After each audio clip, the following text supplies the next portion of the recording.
to reinforce the Subic garrison after the fall of the Marcos regime. There was concern about the new People's Army. So I have a warm spot in my heart for the Philippines. Let's build upon what Colonel Wilkerson had said earlier.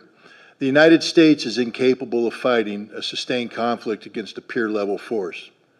The United States cannot fight and engage China and win. We will not beat the Chinese. We cannot beat the Chinese, and we know this, and yet we're using the Philippines to create the conditions of potential conflict with the Chinese. Please understand that for the Filipino people, this is a recipe for disaster. You think America is your friend. So too did the Ukrainian people, and they are dying by the hundreds of thousands. Friends don't let friends die in those quantities. The Ukrainians have been displaced by the tens of millions. Friends don't let friends have their cities destroyed in this manner. Friends don't let friends have families separated, have mothers and children destined to a life of refugee status in perpetual poverty. That's not how friends behave. America has never been the friend of the Ukrainians, and we are not the friends of the Filipinos. We don't like you. If we did like you, we wouldn't be doing this to you.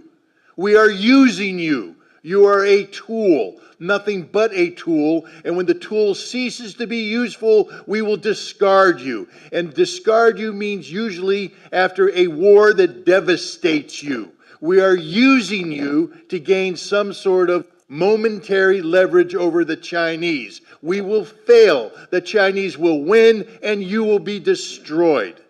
End of story. It's high time the Filipino people pressure their government to start sitting down and engaging the Chinese government responsibly. China is not your enemy. China is your neighbor. China is your friend.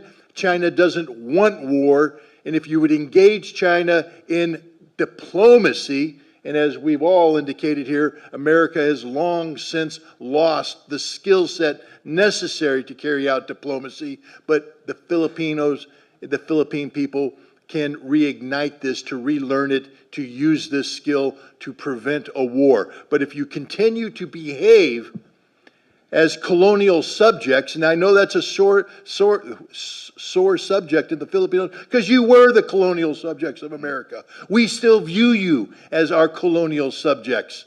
We don't like you, we don't care about you, we just want to use you. Grow up.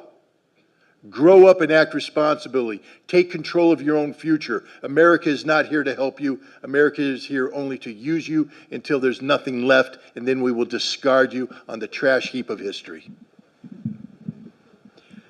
I must tell you, I spent a lot of time in the Philippines and came in off the carrier Iwo Jima, the Valley Forge, the Guadalcanal, and both, Scott would agree with me.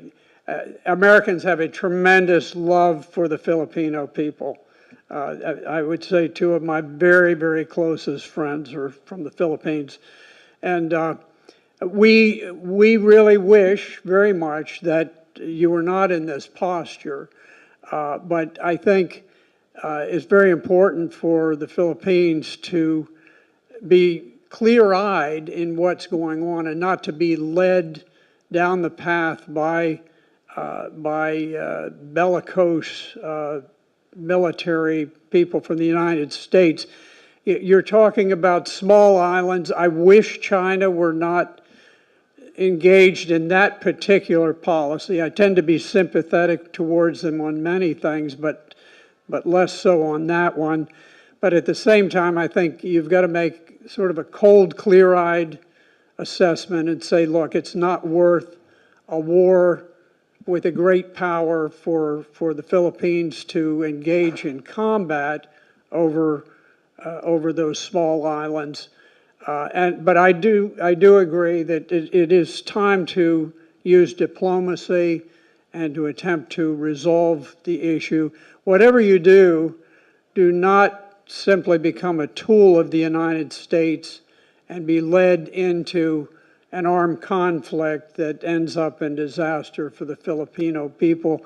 Because if you do, you will break the heart of a whole lot of us who just dearly love the Philippines and the people of the islands.